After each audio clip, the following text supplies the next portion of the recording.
as a general web security advice, the number one rule is to trust nobody. So we have Mudit here. Mudit, just want to do sound check if you can hear me. Yeah, I can hear you. Hey, folks.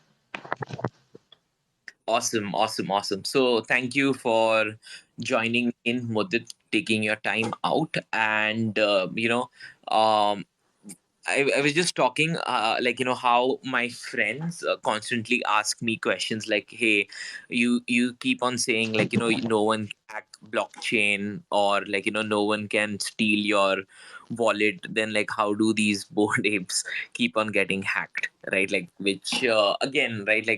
If you're completely new, it's just a absurd question because we keep on talking about security and whatnot, right? So anyway, but before we get into that, but just want to thank Mudit and all of you guys who are here for taking your time out and being here. And Mudit is currently handling tech at DeltaBCFund. He is a blockchain security researcher. I think, yeah, he was also uh, one of the lead person in sushi. He did multiple projects there. And if you know anything about Mudit, he does these Twitter threads after every hack explaining how these hacks happened. So sometimes we wonder, right, is Mudit writing an autobiography, or it's just analysis, right? So apparently Mudit hasn't hacked any of them. So glad to have you here, Mudit. And I just gave a very basic introduction. Would you like to introduce yourself? Yeah, definitely. Thanks for the introduction, Dheeraj, and I'm so happy and glad to be here. Thanks for having me. In terms of brief intro, yeah, I think you hit the right points. I've been in this space for 8 years now. I joined in 2013 via Monero. I really came for privacy and stayed for the blockchain bits. Since then, I've worked on Bitcoin, I've worked on Ethereum, I've worked on Polkadot, and probably every other chain you can think of. I've led development at Polymath. I've led development at SushiSwap, the upcoming Trident protocol. Should be launching very soon. Right now, I'm a technical partner at Delta Blockchain Fund and helping a few other companies with technical and security stuff like Satora, Elemental, Polygon, and a few others. Uh, that's a brief intro about me. And as far as the threads go, that's something I enjoy doing in the free time. And you're right, like as Peter Parker gets the best images of Spider-Man, I'm able to do the best analysis of hacks. Nice, nice, nice. I mean, I did not know you did so many things, and it's very interesting. I've never heard anyone join crypto through Monero, right? That's a first time. But I understand where you're coming from. I would not dig deep into why you needed to use Monero uh, right now, but maybe I discuss later. But I just want to ask, right? What happened, right? How did you find Monero or Bitcoin? This is a question, right? However you want to answer. Yeah, sure. So with Monero, I was actually tracing a ransomware transaction. So back then I was doing security stuff, and a client of mine uh, had a ransomware incident. They paid the ransom, and fortunately, their data was unlocked and stuff. But yeah, like they wanted me to try and trace the hacker and see if they can take any like legal action or whatnot at a later date. So I got quite deep into Monero then. If anyone has used Monero now, they would definitely know that it was it isn't possible to really trace people on Monero if they are doing it properly. I realized that after months of research, but I think those that research really was helpful and got me into this space. That's awesome. That's awesome. So, for anyone who doesn't know what ransomware is, can you define? Oh yeah, definitely. So ransomware is a type of virus slash malware, which if installed or if it infects your computer slash device, it will lock your device, it will encrypt your files, it will block your access, and the attacker will ask you to transfer some money, usually via cryptocurrencies like Monero or Bitcoin, to restore access to that data.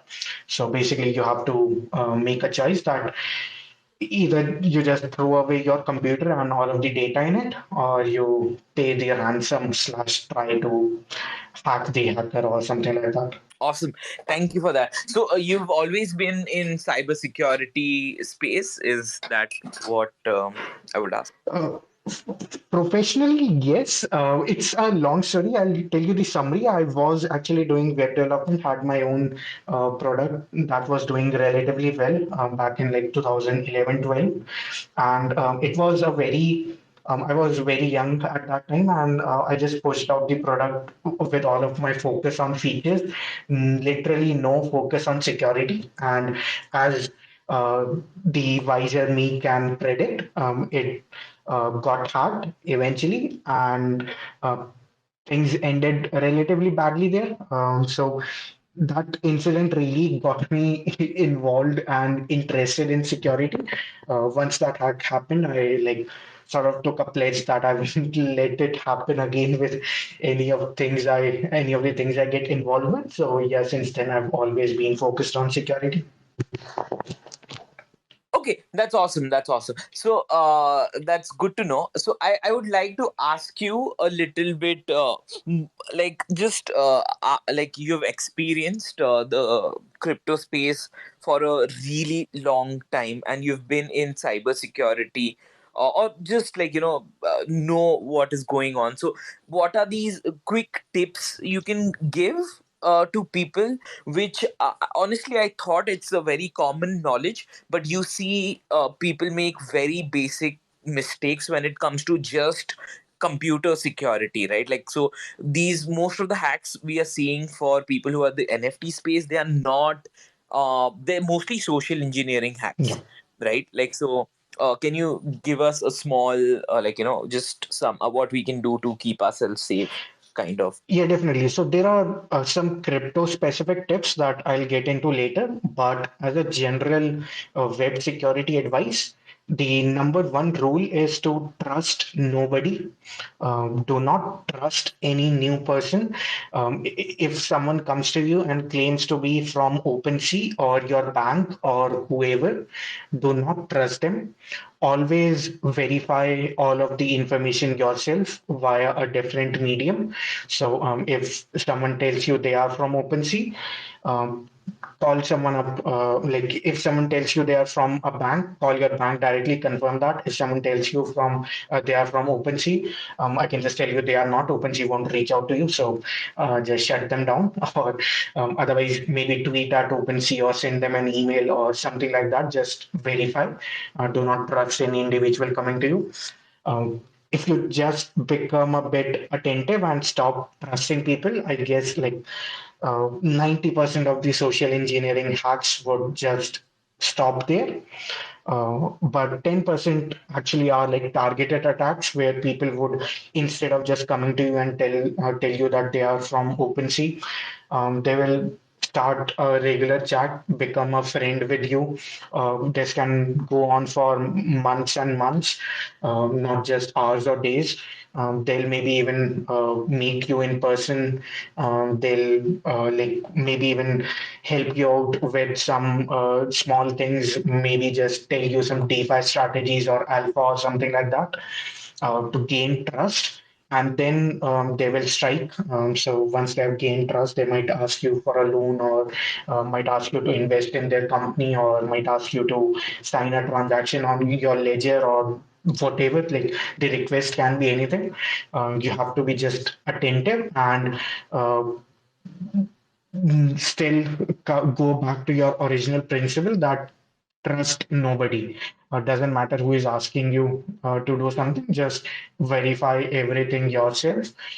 If you are not able to verify something, then have someone who is technically strong, a friend who you know from a long time ago, not anyone new or who got introduced to you via crypto or anything like that, to verify the details for you before you take any action.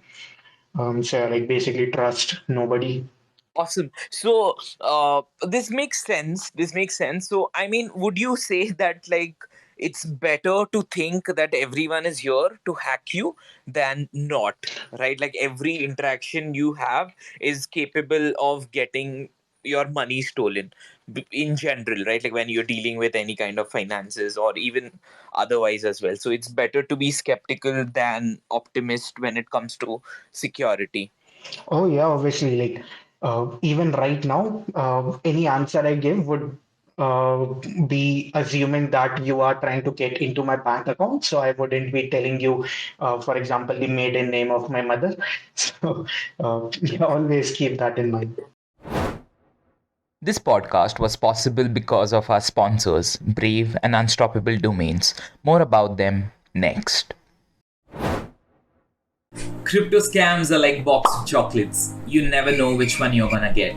Especially if you're using a crypto wallet, which is a browser extension. You run the risk of attacks like phishing scams, account spoofing, data leaks, and theft. The best way to avoid getting attacked is using Brave Wallet. Brave Wallet is the first secure crypto wallet built directly into a browser, so no extensions required. With Brave Wallet, you can buy, store, send, and swap assets. You can even manage your portfolio and NFTs all in one place. Whether you're new to crypto or a seasoned pro, it's time to switch to Brave Wallet. Download Brave at brave.com/web3with and click the wallet icon to get started. You know what's the worst part about crypto? These long and complex wallet addresses. They can get so confusing. I know you hate them too. What if I told you I replaced my long wallet address with dheerajshah.nft? Yeah, that's my name. All thanks to Unstoppable Domains. They're the #1 providers of NFT domains. With Unstoppable Domains, you don't have to worry about renewal fees because you get to keep your NFT domain forever. You can get an NFT domain as well, maybe a .crypto, .nft, .x, or something else. Go to unstoppabledomains.com right now and get your NFTs for as low as $5. Also, what you mentioned is this slow form of social engineering, which I've seen in Netflix movies and stuff, where like these government officials, like they send these girls to seduce them for like a long period of time, and then like they steal private data. So like shit like this can also happen. That's quite scary, right? Like, so wish you have to be careful whom you're making new friends with, because they're probably coming for your ape buddy. Anyway, just jokes apart, Mudit, like, okay, so one of my friend is here, Myth of Sisyphus, the red DP. So like they have this particular question. Like, we always talk about like how we cannot hack Bitcoin, how we cannot hack Ethereum, right? Like, which is a true statement, right? But a lot of, you see every week for past few months, you see one or the other Bored Ape getting hacked. Why is that happening? And like, what are these different ways people get hacked? Yes, so there are two things here I want to clarify. One is Bored Ape itself is not getting hacked. People are just um, social engineering someone else to transfer their Bored Ape or sign some malicious data or something like that. So what's happening there is like as close to calling it Bored Ape getting hacked as it is to calling it like Ethereum is getting hacked. None of those statements are true. Both Bored Apes and Ethereum chain itself are secure.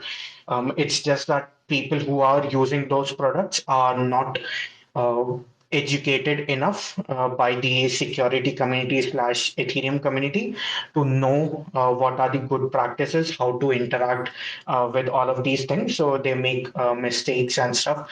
So like if I tell you in comparative example in terms of traditional banking, using Bored Apes right now is using your bank account, having a checkbook with you, but nobody telling you how to actually use the checkbook.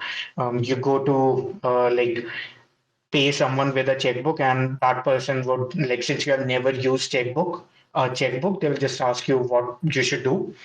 The person would maybe just say, hey, just sign this here, which is same as you signing data in your MetaMask wallet, and just give me the check. I'll do the rest of the things, which the people in the Bored Ape community do. They just sign the data in the MetaMask, do not verify what the data is. And at the end of the day, they end up handing over a blank check, which is signed to that other party. Now, if that other party is honest, like OpenSea, they would probably not do anything bad with it. But if they are a malicious party, then yeah, they'll just write whatever balance you have in your account as the amount they are withdrawing, and empty your bank balance, which is happening a lot with Bored Apes. People just sign these malicious payloads and end up either transferring their Bored Ape to someone else or selling it up for very cheap. But at the end of the day, it's really just misuse of the technology, rather than hack or anything, a bug or exploit in the technology. Awesome. So basically, people are signing blank checks, right? Like, and giving access. Yeah, exactly. And just to be clear, I don't think this is a people problem. It's a problem from the creators of all of these protocols. So Ethereum, Bored Apes, OpenSea, MetaMask, everyone has to bear some blame in this, because everyone has failed to educate the user on what to do and what not to do. So it's a shitty situation. Interesting take. I mean, I wouldn't have ever said that, but why would you say that? Like, it's a failure of our ecosystem to not being able to educate people. So I'll ask you a different question, right? Like now, let's say we live in India, right? And you know how many security checks are there in our banking system, right? Like every call, people like, hey, don't give your password. Every email, like, oh, don't share your number with executive and this and that, right? Like it's at every corner is almost as good as two-factor authentication when it comes to OTP and whatnot, but still a lot of people lose their money. So do you still think that it's a it's government's failure or RBI's failure to not address this, as you're saying it's our community's failure?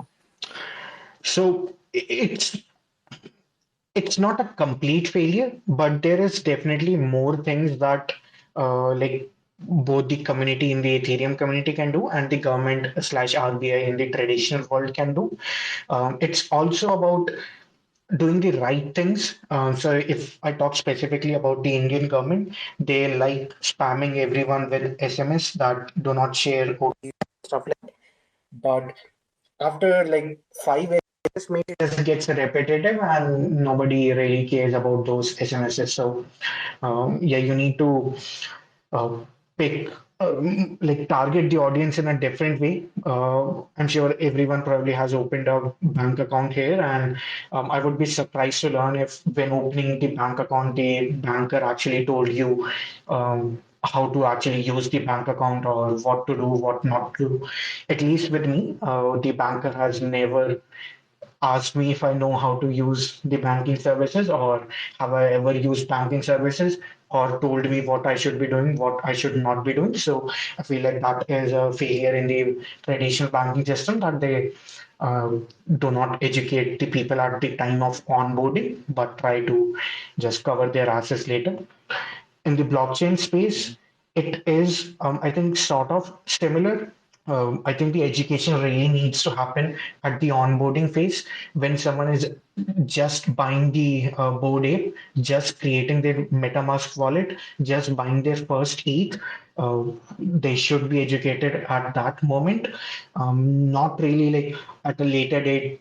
Companies releasing blog posts and like Twitter tweets about security, because the reality is people who are following these companies on Twitter and Medium and stuff like that, they likely already know the security practices, at least some of them, what to do, what not to do. I'm sure most of the people on this chat have a good idea of what they should be doing, what they should not be doing. But the people who are not deeply involved in the crypto space, who are just trying out this one NFT for the first time, they have absolutely no idea what this seed means, what signing a transaction means, and anything like that. So that is the vulnerable audience. That's what the attackers are targeting. But that's not what the security people are targeting. The security people are still stuck in their echo chamber and talking to the same people and thinking that everyone in that chamber already knows what to do. So I think that's one major failure of the current blockchain education system or whatever. That's I mean, I think you're right, right? Like, because it's very obvious to me, but like again, right? Like my friends who've been asking me the same thing, it's not that obvious, right? Like it's that makes sense, yeah. Like I think this is a good point.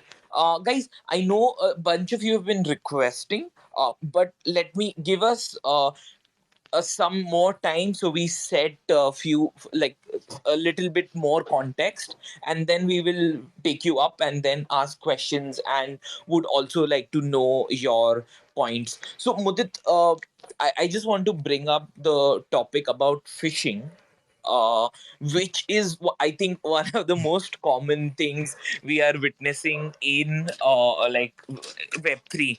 And I would like to ask you what is phishing, and like what happens, and like how to be safe name. But first, like maybe just describe what a phishing attack is. Yeah, sure. So in general, a phishing attack is basically impersonating honest website slash service to steal details of a normal user. So in a traditional world, someone might create like google2.com and act as if it's Google and ask you to sign in with your Gmail details. And once you enter your details there, they'll obviously know your password and email. So they now have your details. Similarly, like in the Web3 world, someone might create a website that looks a lot like OpenSea, maybe OpenSea. For those who know it, uh, it's something. But yeah, like someone might create a website that looks very much like OpenSea, but it might be malicious. So when you go to that website and you try to sell your ape for, I don't know what's the ongoing price, maybe 100 each. So you try to sell it for 100 ETH, it creates a request for you to sign in MetaMask, and you sign it, and then you realize you sold your ETH for zero point 0.1 ETH instead, because guess what? The website was malicious and it asked you to sign a malicious payload in MetaMask. And let's be honest, nobody verifies what they're signing in MetaMask these days. So yeah, like that is basically phishing attack. It can also happen in other mediums like email. Someone can email you impersonating someone you know, your friend or whatnot, and ask you for help or whatever. That's also phishing. Basically, they are impersonating someone or something to trick you into sharing sensitive information. Yeah, that's that. I understand. I understand. That's pretty cool. B, just give me like few more minutes. We will like just get few more questions, and then we'll open up the talk for other people as well. So Mudit, like just very recently, what happened was there was a. This is a little bit more complicated. This is phishing plus malicious code. So I would like to just ask you what happened when there was a around I think 1 million or 2 million dollars worth of NFTs were stolen due to email being sent by someone be trying to be OpenSea, and they interacted with some kind of contract and lost all their NFTs. Can you shed some light on that? Yeah, sure. So I think the attack you are referring to, in reality, it was rumored to have happened via email, but it actually did not. I think PetShield and a few others shared an email and claimed that the attack happened via that email. But in reality, the email they shared was an official OpenSea email. There was nothing wrong with that email. The actual reasoning, I don't think, has been narrowed down of the attack, but what happened in that attack was people were tricked into signing sell orders that were for a much lower amount. So, like as I gave the example of Bored Apes, someone might be trying to sell their Bored Ape for 100 each. They in the website they see 100 as the number. They click sell, and in MetaMask they actually ended up signing a sell order for 0.1 ETH rather than 100 ETH. And since people just trusted the website rather than trusting MetaMask, they really like signed the wrong orders and lost their apes. Oh, damn. Damn, damn, damn. That's scary. That's pretty scary. So, yeah, that, okay. I mean, I don't know what to really say about that. It's nothing than it's scary. And so I just want to ask you a few more things about smart contracts. All right, like how do we firstly, can smart contracts be malicious, and if they are, then what can happen? That means, let's say a project is launched, right? Let's say Cyber Shakti launches a DeFi protocol which gives me first 100 people 1,000 APY, or 1 million APY or something like that, and and then what can go wrong Yeah, sure. when we ape into? Yeah, I can tell you a few things. Smart contracts can absolutely be malicious. That's one thing. And second, like in what way can they be malicious? So a few ways. For the most common way people are exploited by smart contracts is the ERC20 approval system. So if you have played around in DeFi, you probably know that you have to sign these approval transactions before you do the actual transaction. So if you have swapped on Uniswap, for example, you would have to actually first approve the token you are selling, and only then you can actually swap it. So this is the most common way people exploit different people via smart contracts. So they basically ask you, like, for example, if we talk about Shakti, I'm sure he won't do anything like this, but he may be in his system. He creates a smart contract that tells you that hey, to invest in the smart contract and get DAPY or APR, whatever he promised, you need to first approve your USDC and then you make the investment. As a normal DeFi user, you would think this is normal behavior. Like everyone asks for approvals, and you will make the approval. But what the smart contract can do is, in like usually people sign infinite approvals, not for specific amounts. So the smart contract can, like, instead of withdrawing only $100 from your account, which maybe is the amount you want to invest, it ends up withdrawing everything from your account and empties your account basically. So that would be like one malicious smart contract that just withdraws everything from any token you approve and sends it to the attacker or whatnot. Some other way, like if it's a strategy itself, like it's an investment platform, you invested $100 in it, that's all good, nothing malicious happened right now. But the contract can be malicious on a like a time basis or an ownership basis or something like that, such that once the protocol has enough TVL logged in it, the owner might come and rug pull the contract, as people say it, and just withdraw all of your investments and run away rather than giving you any rewards. So this will also happen due to malicious contracts or buggy contracts.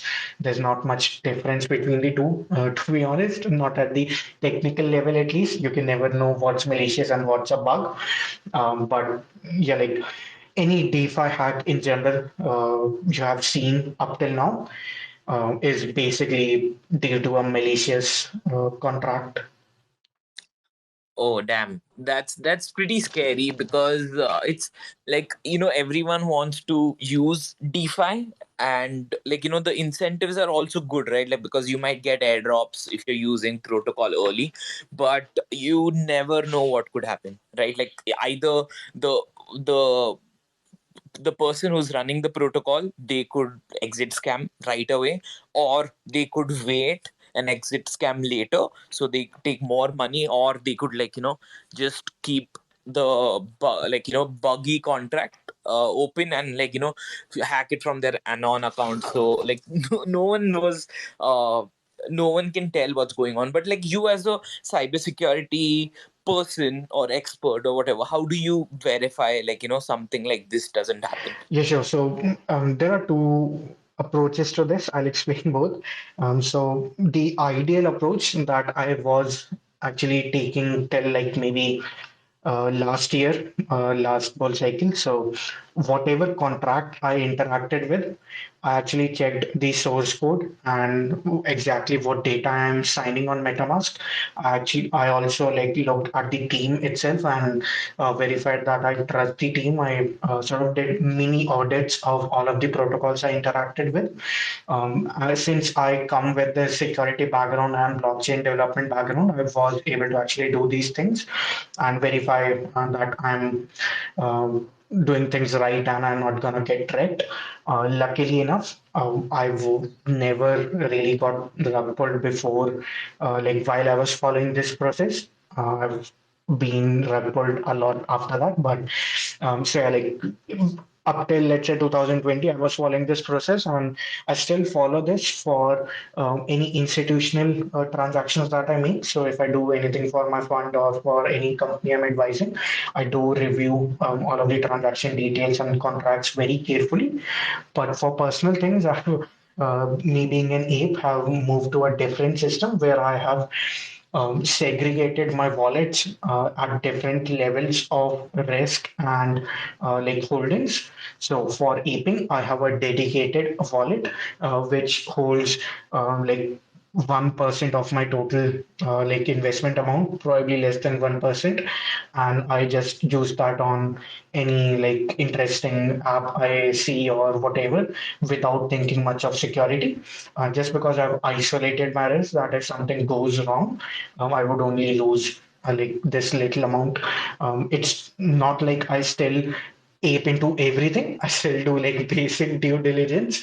I don't like ape into literal scams and stuff. But yeah, like I've become very lenient. I do not verify every individual smart contract when I'm interacting with that wallet. But I do have other wallets which are I have a medium level and a high level security wallet at the top, which holds my all of my like long term things or long things I'm gonna hold or positions I'm gonna hold for the long term. With that wallet, I make sure I only interact with apps I trust, apps that I have manually, independently verified.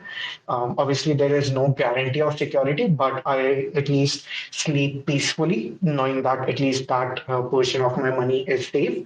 And luckily enough, the high safety protocols of wallets I've been using have been safe for now.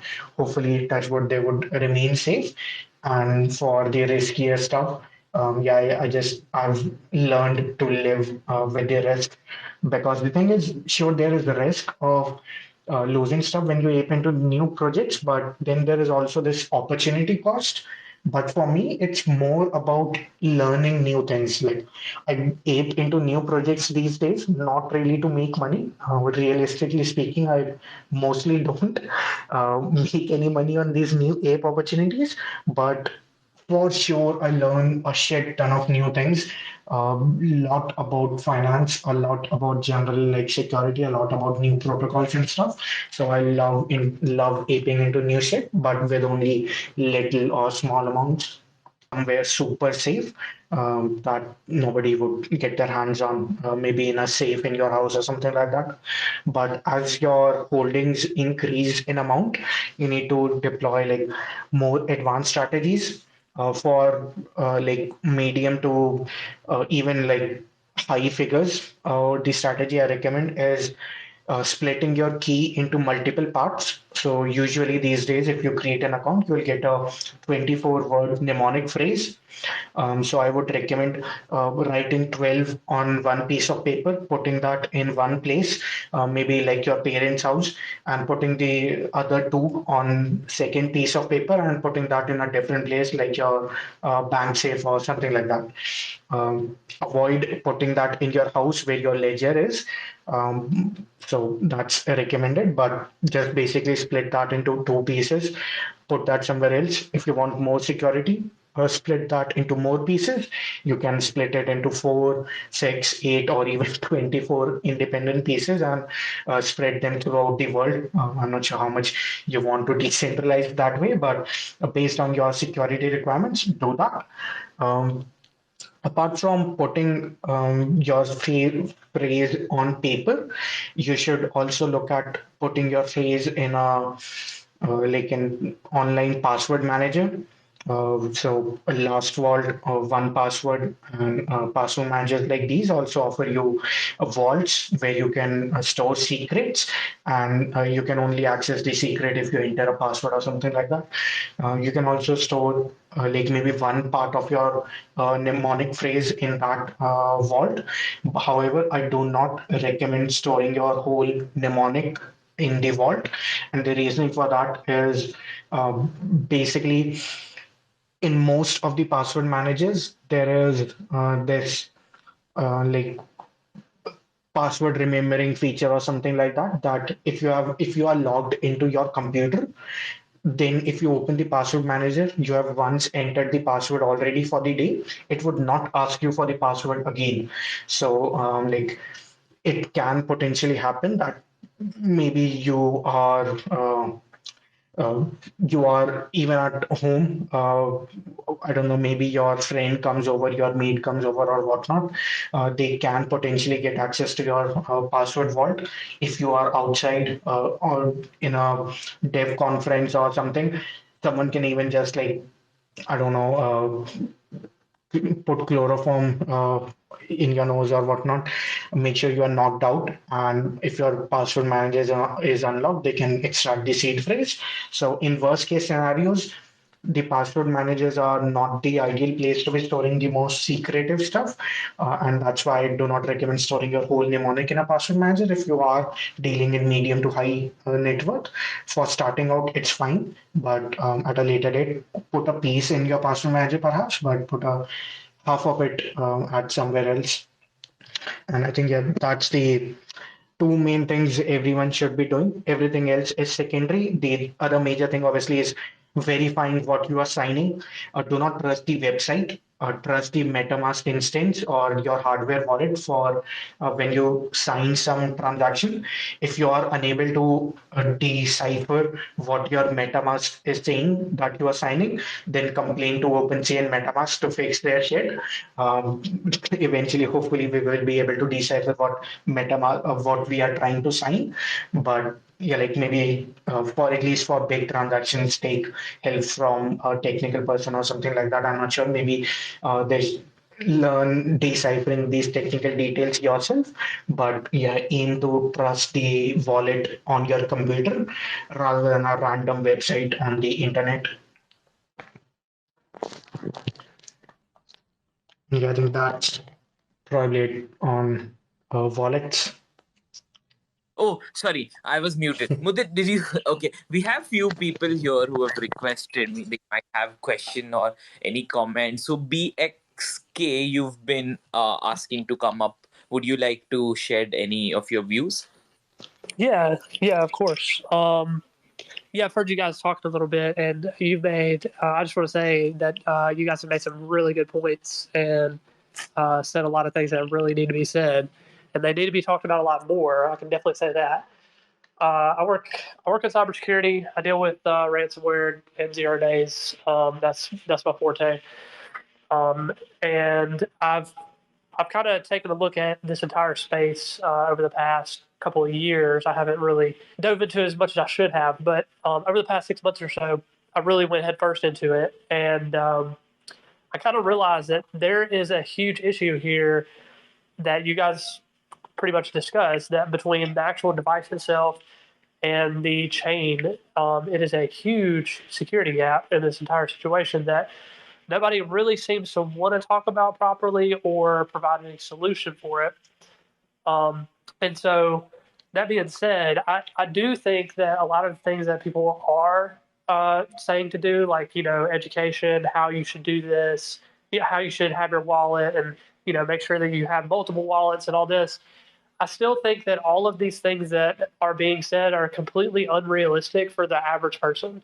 And I think a lot of people that are in this space are still not remembering that they are not the average user, because we are a very small percentage of people that actually care about this right now. So whenever my father, that's 65 years old, for example, wants to use these things, he doesn't know. He has no idea. He doesn't care. He's used to a bank. He's used to be able to reverse a transaction. He's used to, if he loses his debit card, he can get a new one. So, I mean, we can tell people these things and we can educate them, but if their entire net worth is like on a USB drive and they can lose it, it's like, what do you do? So, that being said, I thought about this really hard on exactly how that can be mitigated and what can we do about these things.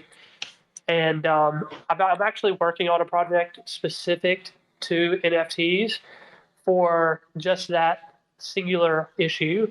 So, for example, if somebody buys tickets to a baseball game or whatever it is, and they lose those NFTs, or they get stolen, or they're held for ransom, or whatever occurs, or if somebody has a laptop with McAfee on it and they know nothing about security and they have a Bored Ape and then they get backdoored or CNC'd, then everything they have is gone immediately and they can't get it back. So what I came up with was essentially a way to be able to blacklist and clear those NFTs while giving the ability to have new NFTs reissued, and it's backwards compatible across everything that there is currently, and it works for every type of NFT. So that's something that I'm working on. I think that kind of thought process needs to be the how do we make these things reissuable, or how can we be realistic about the situation? Because, like I said, we can teach people all day, but that's not really going to do anything. Let's be honest. So anyway, that's just my thoughts. And if you guys have any comments, I can respond to that. So I think that's overall a nice idea. I'll just add that similar to chargebacks, it has pros and cons. So it might be a good product for some applications, maybe not for the others. And second thing I'll say is, I agree with you that like it's not realistic to expect the average user to know all of the security stuff here, and that is why, like, contrary to popular like saying that not your like keys, not points, and like, people everyone should do self custody. I actually suggest most people to not self custody. Either keep your coins. No, this is a hot take, maybe a hot take, but people who do not know how the blockchain tech works, how the security here works, they should not be custodying their tokens. They should be either using a dedicated custodian if they are handling large amounts, custodian like BitGo. If they are playing with small amounts, then just keep that on a safe exchange like Coinbase. Coinbase will keep your coins much safer than you can on your own if you don't know what you are doing. So yeah, like self custody is not for everyone. Awesome. Thank you, BXK, for sharing your thoughts, and Mudit, you as well. Okay, guys, before we get on to next question, I would just like to request all of you, like, if you guys are enjoying the spaces, if you're looking something, just reshare this space, tag me, tag Mudit, and let people know that, like, hey, we are doing something, right? Like there is an NFT or there's a crypto bear market, and we have not stopped, right? Like we still want to teach people so they make better decisions in the space, and like come and enjoy the space, right? Like this is the best time to build and understand who is here for the long term. And yeah, that's what I would ask you. Like please go and retweet, tag me, tag Mudit, and tell people how is this space going. And I just want to say hi to a lot of people. I want to say hi to Satvik, Cyber Shakti, Vish, KD, Rahul, Rishik, Myth of Sisyphus, Cool Tiger, and all my other friends who are here. We will take questions one by one. We'll go in order of people coming up. So we'll go with Myth of Sisyphus next, and then we can do Rishik. Okay. Hello, am I audible? Yes. Yeah. So, firstly, I'd just like to point out that I'm still learning. I'm pretty new and I'm still trying to understand how this works. So, currently, my main issue is like whenever I listen to people talking about, security and, you know, protecting your I don't know what's the correct term, but like security in terms of like NFT and DeFi in general. It's more about like your personal responsibility. I just wanted to understand if there is some sort of administrative like recourse to it. So suppose like in traditional banks, if I have like even if I face a fraud or my cards get stolen, I still have a recourse to where I can block the card, so the person who took my card does not have access to my account.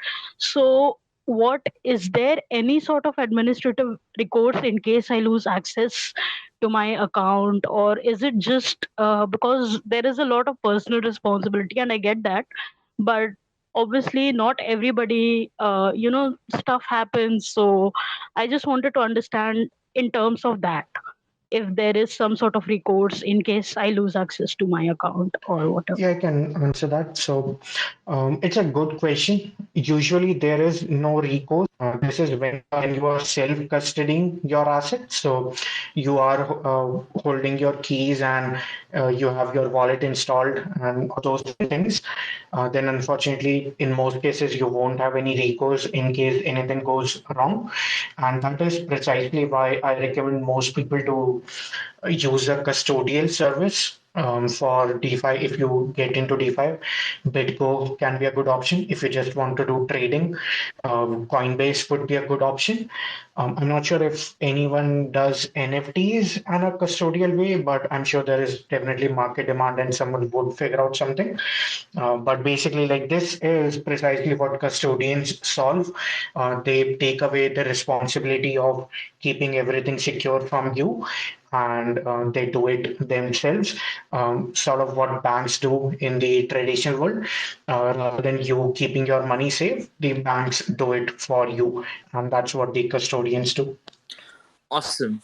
So I mean, just to give more context to people, like basically custodian services right now are like your Coinbase, your Binance. If you're from India, then like WazirX or something like that. There you don't really need to remember your keys or coin, and like if they ever get hacked, like at least I can tell about US. Most of these guys have need to have these banking license, and they need to have these insurance as well.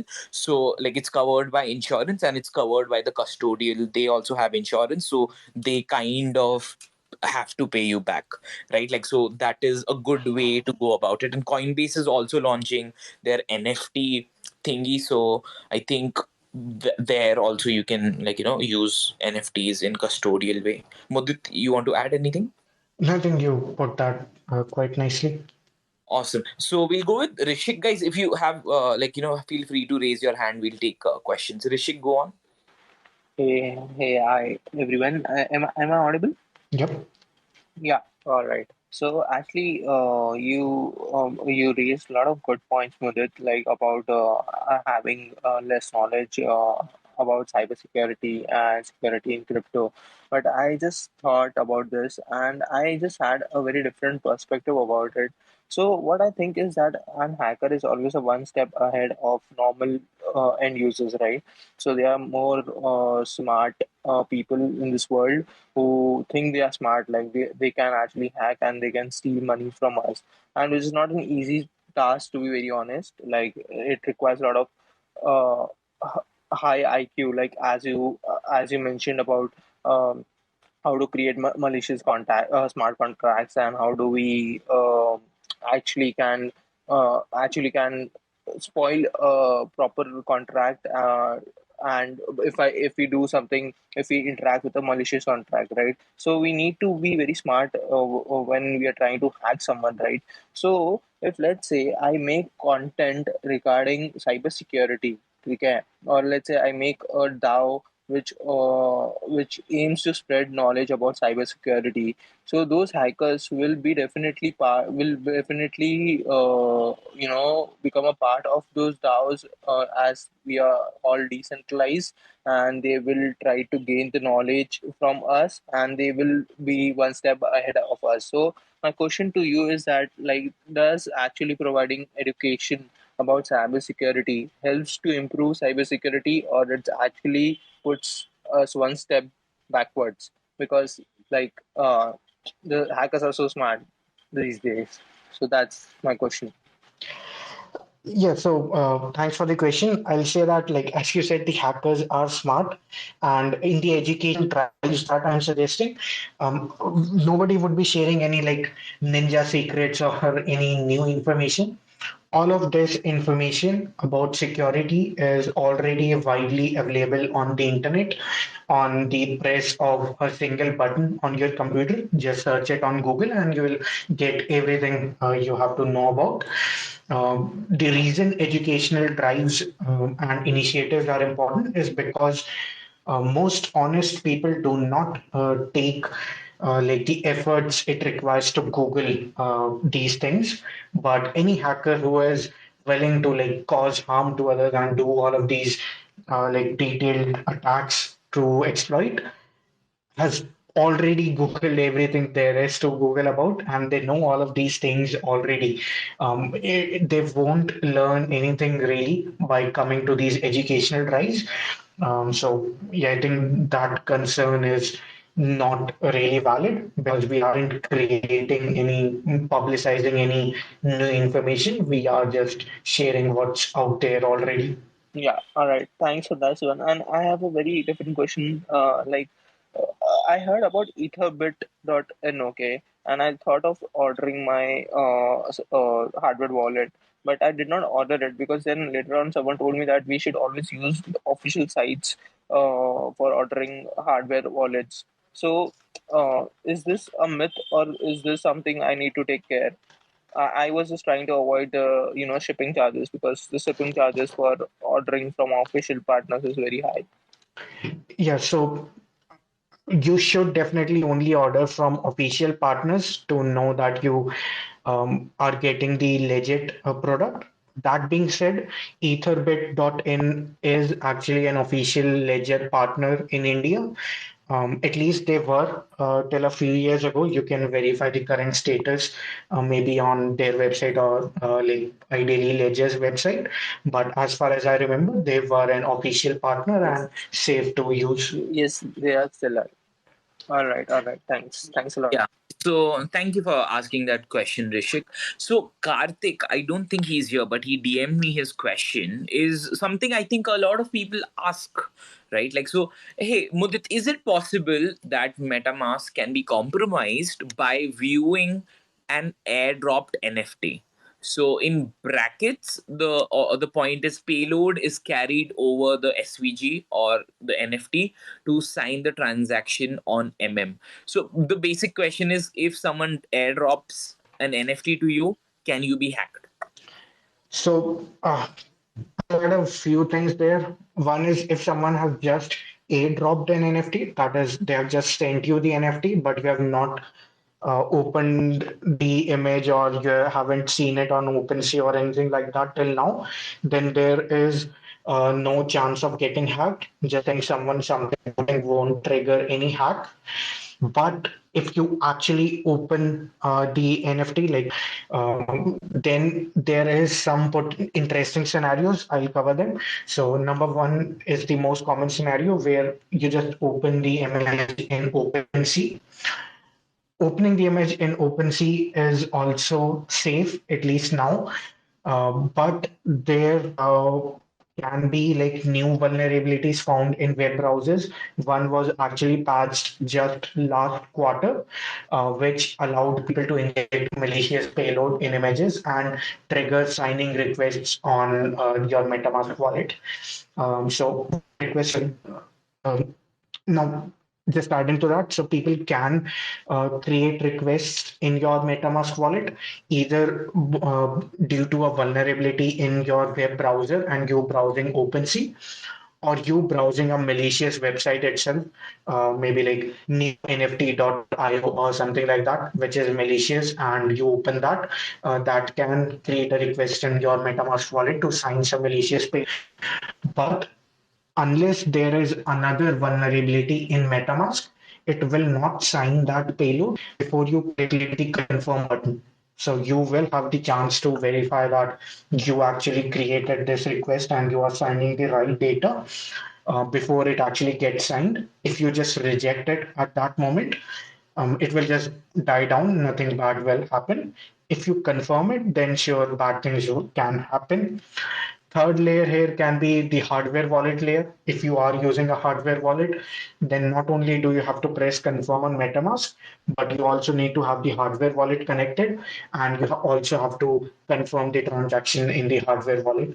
And I'm sure someone would mistakenly just enter their key and confirm a malicious transaction in their hardware wallet, and that's sort of why I highly recommend everyone to get a hardware wallet. Awesome. That makes sense. That makes sense. Also, Mudit, tell us some big hacks which have happened in the NFT DeFi space, which you really liked, breaking down, or can you tell us something like interesting stories about how these hacks happened and what happened and how much was stolen?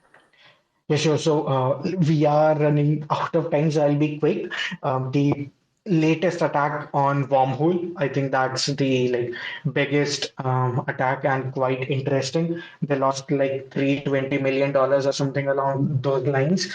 The attack was caused due to a problem or slash a bug in both Solana and Wormhole itself. So Solana had an unsafe API, which wasn't buggy in itself, but it was very risky slash unsafe to use it, and Wormhole just used it without understanding its bugs or its exploits or whatever, and ended up losing 320 million.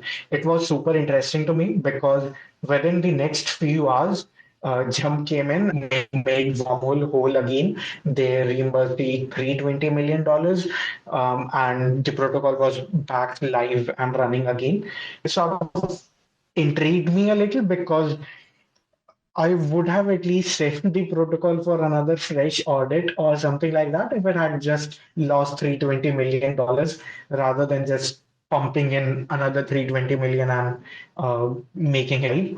So it was interesting choice that they took. But yeah, I can totally understand from their point of view. Like they just wanted the product out. Maybe for them, the amount is not as big as the potential losses from having the product offline. So it's a smart strategic move from them, not great from security point of view, but that's fine. In terms of NFT hacks, the every month I usually post a reminder tweet that if you sign a sell order and it gets executed, it's not OpenSea's exploit, it is expected behavior. So do not sign random data on the internet with your crypto wallet. Only sign what you understand, because someone can make you sign a sell order if you don't understand what you are signing. Someone can make you sign a sell order for selling your ape for 1 cent rather than like 100 ETH. So yeah, people need to stop signing random shit and then blaming all it on OpenSea. It's partially their fault for not educating users, but it's not really an exploit slash bug in their tech itself. So there have been a bunch of Bored Ape and punks hacked recently, which were either due to people having old sale orders that they had cancelled, or people signing new orders with malicious data, or phishing attacks, or something along those lines. But most of them were really they really came down to lack of education than exploit in the tech stack.